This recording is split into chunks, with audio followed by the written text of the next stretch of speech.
যেতে ফুল খুব সুন্দর না, ফুলটা খুব সুন্দর। ছাদে আসলাম, ছাদে এসে দেখেছি সূর্য মামা উঠতেছে।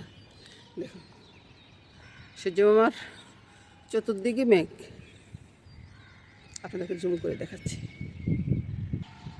ওই যে কর্ণফুলী নদী দেখা যাচ্ছে ওইদিকে। আর ছাদ থেকে পরিবেশটা ভীষণ সুন্দর লাগে, পাখির গান অনেক সুন্দর।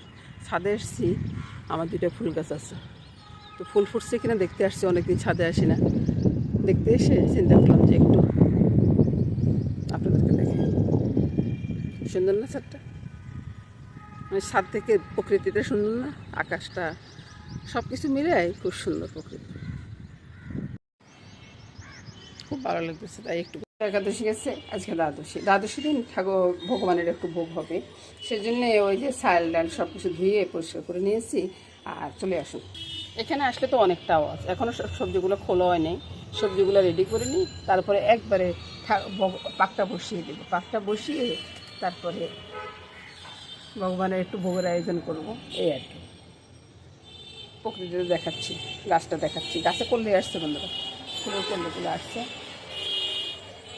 রান্নাঘরে চলে আসলাম, রান্নাঘরে এসে রান্নাটা শুরু করবো। শুরু করার আগে বলে দিই বন্ধুরা, আজকে একটু ঠাকুর পুকুর রান্না, গোবিন্দের নাম নিয়ে রান্নাটা শুরু করব। তো আপনারা কেমন আছেন? আপনারা ভালো আছেন তো? আপনারা ভালো থাকুন, সেটাই আমি কামনা করি। তো পুরো রান্নাটা দেখবেন, দেখে একটু লাইক কমেন্টস করবেন, সেটা আশা করবো আর কি। তো রান্নাটা শুরু করি। কী কী রান্না করবো সেটা আগে দেখিয়ে নিই। তরকারিগুলো সব বানিয়ে রেখেছি বন্ধুরা, ভাজি। আর এটা কি দেখতেছেন? সাজনার ডাঁটা। সাজনার ডাঁটা দিয়ে আলু দিয়ে দম হবে আর কি, সাথে একটু আতপ চাল যাবে।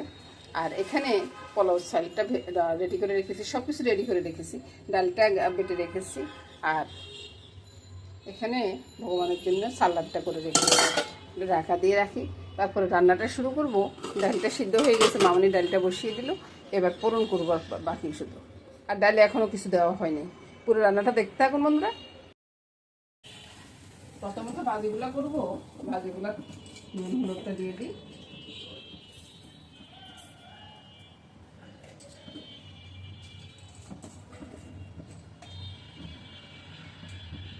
সব ভাজি একসাথে মেখে নিচ্ছি।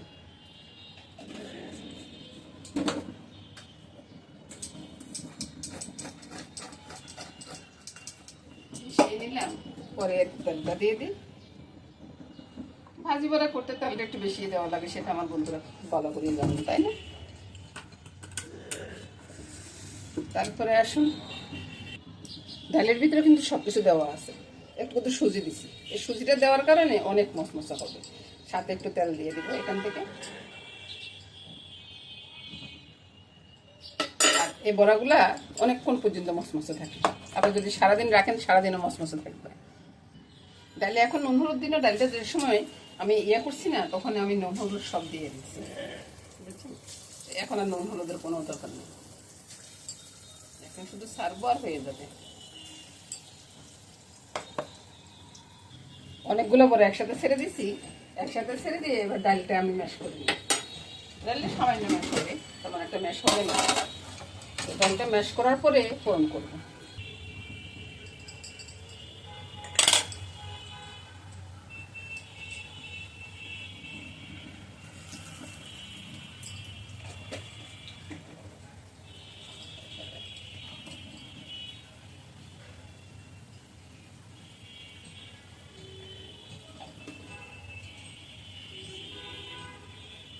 ধনে জিরা একটু করে দিলাম, বেশি দেওয়ার দরকার নেই, সামান্য চিনি, বাস। এবার শুধু পোড়নের পাশে ফোড়নটা দিব আর ডালটা হয়ে যাবে। পেঁয়াজগুলো হয়ে গেছে, হয়ে যাওয়ার পরে আমি তেলে কিছুক্ষণ রেখে দেবো, 2-3 মিনিট তেলে এভাবে রেখে দিব, বুঝছেন? তাহলে সারাদিন মশমশে থাকবে। আর এখন যদি আমি তেল থেকে উঠিয়ে নিই, এটা কিছুক্ষণ পরে নাতে যাবে। আর সব কিছু যদি এভাবে গুছিয়ে রাখেন না বন্ধুরা, কাজ করতে আর দেরি হয় না, বুঝছেন? আমি এই জন্যই আপনাদের কাছে আসি যে আপনারা কীভাবে কাজ করবেন। এবার বড়াগুলো তুলে নেবো, আর ওইদিকে মামনি চা বসেছে। এবার বন্ধুরা অন্যান্য ভাজিগুলো করে নেবো। আজকে রান্নাটা একবারে কম, বুঝছেন? যেটা হাতে উঠতেছে সেটাই ছেড়ে দিচ্ছি, অতটা চিন্তা করতেছে না। এবার আলু ভাজিটাই হয়ে গেছে, আলু ভাজিটাও নামিয়ে নিই, আর একটু লাল হোক, ভাজিগুলো হয়ে যায়, তারপরে একবার দেখিয়ে দিল। আমার জলখাবারটা দিয়ে যাও বাবা,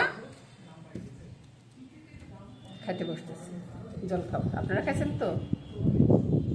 মামনি 2টা রুটি দিয়ে গেল, ওই যে আলু ভাজি নিয়ে আসছে।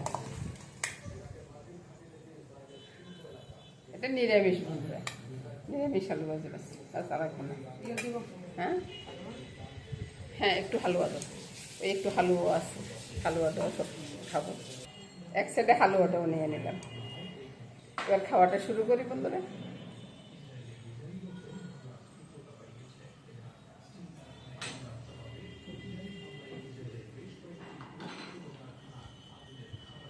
বন্ধুরা ভাজিগুলো তো হয়ে গেছে, ভাজি নামিয়ে নিলাম।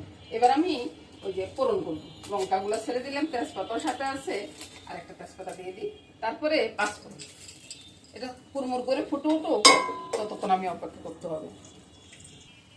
পাঁচফোড়নটা ফুটে উঠছে, এবার গ্রেট করা আদাটা ফেলছি।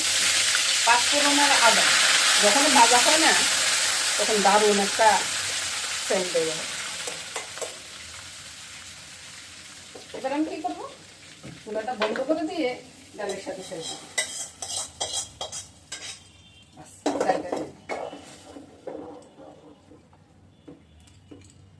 এবার ডালটা নামিয়ে নিচ্ছি, ডালটা ধুয়ে আবারও বসিয়ে দিলাম, আর এদিকে তেলটা বসিয়ে দিলাম।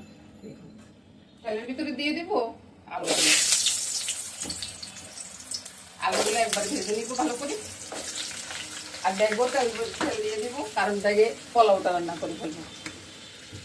পোলাওর ভিতরে আমি কিন্তু বেশি তেল দিব না, অল্প একটু তেল দিয়ে দিলে ওই যে গাজরগুলো একটু ভাজি দেওয়ার জন্য আর কি। আপনারা দেখতেছেন কিনা বুঝতে পারতেছি না। এই যে উপর থেকে দারচিনি, এলাচি, গাজর সব কিছু আছে, এগুলাকে আমি ইয়েতে দিয়ে দিলাম, আর বাদ বাকি যেগুলো আছে এগুলো এনে থাকবো, কোনো সমস্যা নেই। লগে দিয়ে দিব আদাগুলো, এগুলো একটু বাঁধা হবে, ততক্ষণে আলুগুলো বাঁধা হয়ে যায়। পোলাওতে দিয়ে দিচ্ছি কয়েকটা কাঁচা লঙ্কা, এবার পুরো সাইডে ছেড়ে দেবো। আর কিছুটা সাইড আমি রেখে দিলাম আলুর দমের জন্য, আলু আর সবজিটা দমের জন্য। এখানে আমি কোনো হলুদ ব্যবহার করবো না, শুধু নুন আর চিনিটা দেবো।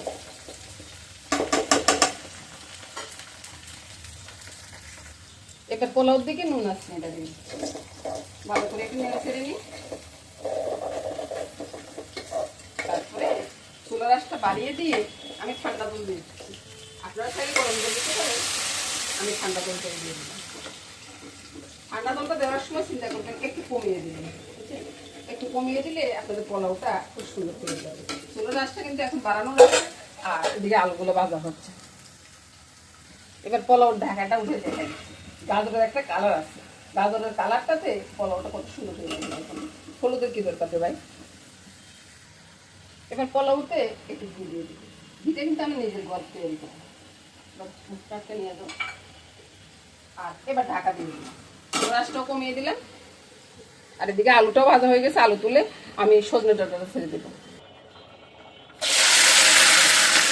সজনে ডাঁটার সাথে কিন্তু আবার ওর কাঁচা লঙ্কাটাও আছে, একটু নেড়ে ছেড়ে নেবো। এবার সজনে ডাঁটাটা তুলে নেবো, আর বেশি ভাজলে কালারটা পরিবর্তন হয়ে যাবে। এই যে সবগুলো তুলে নিলাম। এবার পরিষ্কার নিয়ে আমি ছেড়ে দিব তেজপাতা আর মেথি, আর দিয়ে দিব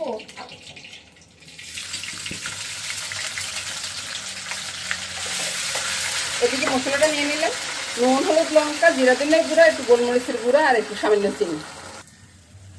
এবার মশলাটা ফেলে দিই, কষানো হোক। আর ভাই রান্না অনেক রকমের করা যায়, বুঝছেন? আপনারা যে পোলাওটা দেখছেন, পোলাওটা এক একজন এক, আমি কিন্তু অনেক রকমের পোলাওটা রান্না করি। আপনারা তো আজকেরটা দেখলে মনে করবেন যে আপনি তো অন্য সময় জল ছেড়ে দেন আগে, তারপর ছাল দিয়ে দেন, বা যে কোনো সময় যে কোনো টাইমে যে অন্য রকম পাক করতে পারেন। মশলাটা কষানো হয়ে গেছে, উপরে তেল ছড়াচ্ছে। এবার আরেকটু জল দিয়ে দিই।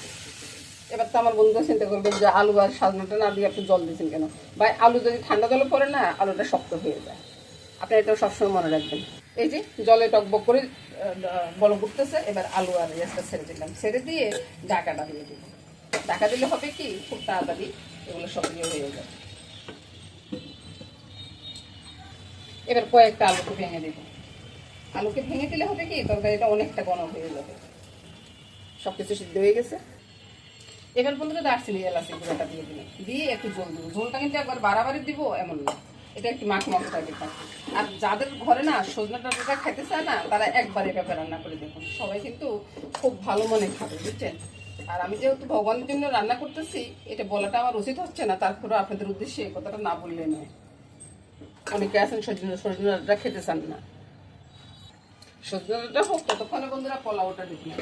আপনারা তো মনে মনে চিন্তা করতেছেন আর এই পোলাওটা কি করলো, পোলাওটা তো আর দেখালো না। এবার দেখুন কত ঝরঝরে একটা পোলাও হয়েছে, একবারে ঝরঝরে। ঠান্ডা জল দিয়ে গরম জল দিয়ে এভাবে করবেন, এভাবে করলে দেখবেন যে আপনাদের পোলাওগুলো খুব সুন্দর হয়ে গেছে।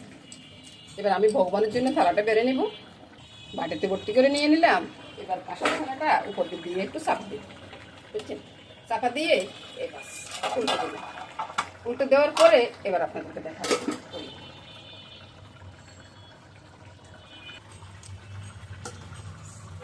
এবার যথাক্রমে ভাজিগুলা দিয়ে দেবো।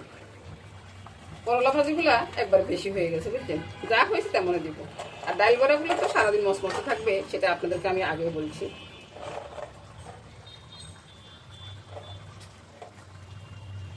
আর সাথে রইল আলু ভাজি, পটলের ভাজি,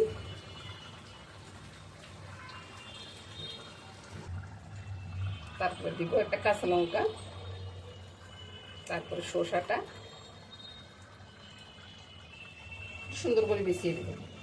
সাজানো যত সুন্দর হয় ততই দেখতে সুন্দর। এ হলো ভগবানের থালাটা। এবার আমি ঠাকুর ঘরে নিয়ে যাই, সজনাটা পরে আনতেছি। এবার বন্ধুরা রান্নাটা শেষ, ভোগের তালও নিয়ে গেলাম আর রান্নাটা শেষ হয়ে গেল। এবার আমি চলে যাব, আগামী দিন আবার দেখা হবে। আজকে নিরামিষ দিয়ে আর সবারে কি বলবো, ভগবানকে অর্পণ করবো, সবাই প্রসাদ নেবেন, বাস।